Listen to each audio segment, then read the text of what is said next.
Numéro... En direct des courses avec la Fédération Anjoumen Centre-Ouest et Oxygène Radio. Bienvenue à vous si vous nous rejoignez tous juste du côté de l'hippodrome de Véry avec le plateau Oxygène Radio. On a le plaisir d'avoir nos invités. La Fédération Anjoumen compte 38 hippodromes sur 6 départements. Là, la Loire-Atlantique, le 49, le 72, le 53, le 86, le 37 et le 41, répartis en plusieurs catégories. On a le plaisir ici d'accueillir Philippe Béliard, président de Beaupréau. Bonjour et bienvenue à vous.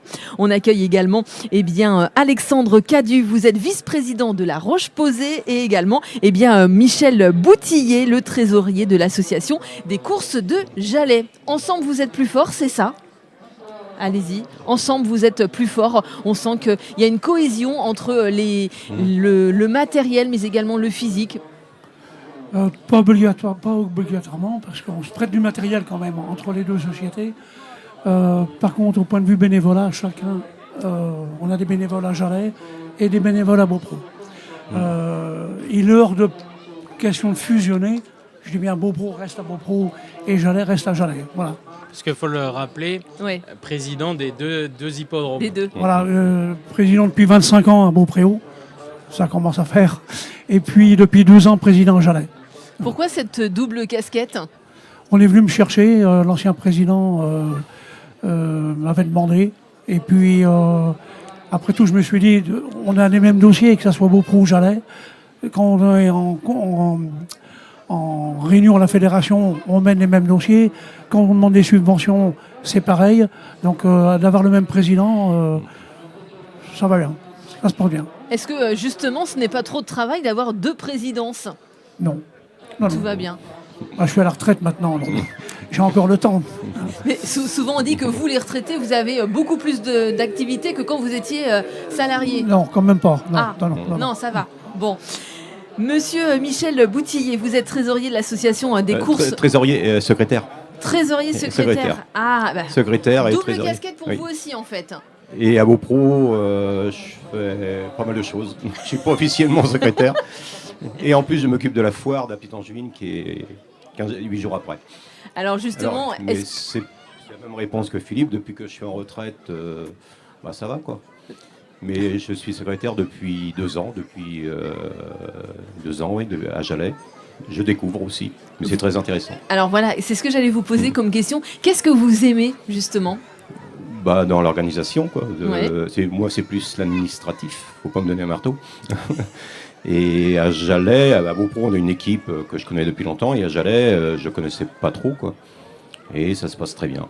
Notamment, il y a une équipe de jeunes, donc à la quarantaine, qui sont très impliqués. Quelle est la différence entre Jalais et Beaupréau dans l'équipe de bénévoles ? Les bénévoles, excuse-moi, je prends la parole, Michel. Moi, j'ai été très étonné d'arriver à Jalais avec une équipe de bénévoles. On est 61 sociétaires. Et les bénévoles, ils sont une vingtaine, 3 mois avant les réunions de mai et de juin, à travailler sur l'hippodrome tous les mardis. Donc, sur les vingtaines de bénévoles, évidemment, c'est tous des retraités. Et on a des retraités aussi, un ancien peintre, un ancien électricien, un ancien menuisier. Tous les corps de métier. Beaucoup d'anciens agriculteurs. Donc, ils connaissent leur travail. Il n'y a pas à les guider, rien. Tout est bien cadré. À Beaupréau, par contre, on a 5 bénévoles qui s'occupent de la piste, mais qui sont rémunérés. Là, c'est là qu'il y a la différence. Voilà. La jeunesse arrive également avec Alexandre Cadu. Vous êtes vice-président de la Roche-Posay. Pour vous, vous n'êtes pas à la retraite. Est-ce que vous arrivez de tout gérer ? Alors non, oui, c'est vrai que je suis un des rares cadres de société de course en Anjoumen qui est jeune d'abord, sans leur faire offense, et pas à la retraite. On fait en sorte de gérer. Mon président me délègue quelques missions depuis maintenant plusieurs années, depuis que je suis au conseil d'administration. J'ai la chance d'avoir la confiance de cette équipe, et puis j'ai la chance surtout, et c'est la même chose que Philippe et Michel à Beaupréau et Jalais, d'avoir une équipe soudée, volontaire, vraiment engagée pour la vie de l'hippodrome. Comment êtes-vous venu justement à ce poste ? Alors moi, je suis arrivé là, je ne vais pas dire par hasard, j'aimais les chevaux déjà, j'ai monté un petit peu à l'entraînement, et puis de rencontre en rencontre, parce que Moi, je suis le plus au sud de la Fédé. Nous, c'est pas l'Anjou, c'est le Poitou. Et le Poitou, finalement, est petit. Et puis, d'un ami éleveur, j'ai rencontré un commissaire qui m'a présenté mon président, qui m'a dit « Présente-toi au conseil d'administration, on a besoin de jeunes », ce qui est vrai. Et donc, j'ai eu la chance, depuis ce moment-là, d'avoir une grande confiance de mon président et de tout le conseil d'administration. Parce qu'on dit, et je l'avais déjà dit à ce micro, beaucoup disent qu'il faut faire la place aux jeunes. Encore faut-il, une fois qu'ils sont là, ne pas les contraindre à des tâches subalternes et les laisser s'engager. Moi, à La Roche-Posay, j'ai eu la chance de pouvoir le faire. Et maintenant, au conseil d'administration de la fédération régionale aussi. Donc, je crois que le tissu des courses a compris l'enjeu. Est-ce que justement, vous trouvez qu'il y a une nouvelle dynamique dans les bénévoles, dans les gens qui encadrent justement tous ces hippodromes ? Alors, une nouvelle dynamique, je ne sais pas. En tout cas, la plupart des présidents ont compris les enjeux qui tournent autour de nous, que ce soit le bien-être animal, des enjeux relativement récents, des enjeux aussi maintenant fiscaux autour de notre filière, on vous en a parlé tout à l'heure. En fait, pour continuer à vivre notre passion, il faut commencer à prendre conscience qu'elle s'inscrit dans un paysage large et on ne peut pas vivre notre passion au milieu de nulle part, au milieu du bois de Véry. Non, on est inclus dans la société, il faut le faire vivre maintenant dans la société. Et je crois que la plupart des cadres maintenant de société l'ont compris. Je voulais vous poser une question. Alors, le milieu des courses, c'est beaucoup de traditions. Il y a plein de choses qui sont ancrées dans le marbre depuis des années. En tant que jeune, est-ce que vous arrivez à insuffler des nouvelles idées, à proposer des nouvelles choses et à être écouté ?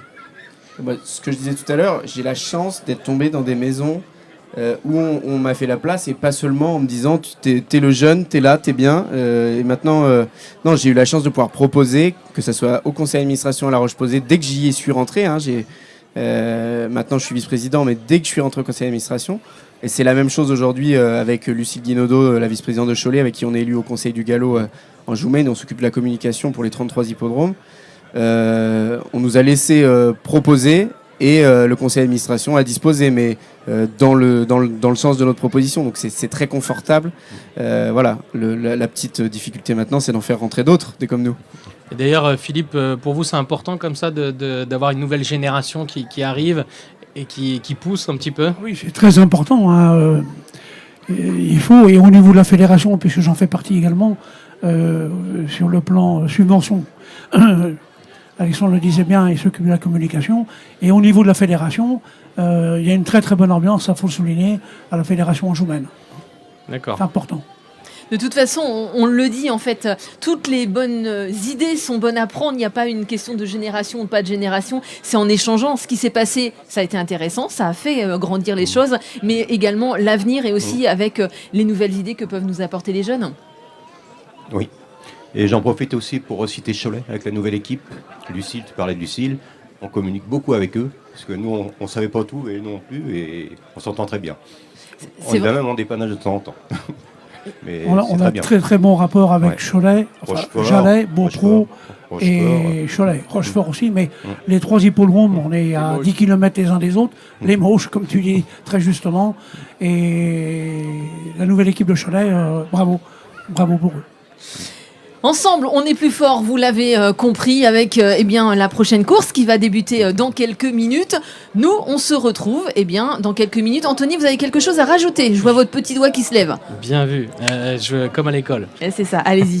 Je voulais juste revenir sur la précédente. Le prix du Château de Saumur, le groupe A, a été remporté par le numéro 16, Kansas Job, devant le numéro 3, troisième le numéro 14, quatrième le numéro 17, Corrigan du Fayard, cinquième le numéro 12, Kemer 6e le 18, Quel Amour Barbé, et 7e le numéro 5, Kenavo Favori. C'est bon, vous connaissez l'arrivée maintenant et vous pouvez poursuivre sur la prochaine. Vous avez compris, avec la patience, on a les résultats, tout va bien. On se retrouve justement dans quelques minutes ici du côté de l'hippodrome de Véry.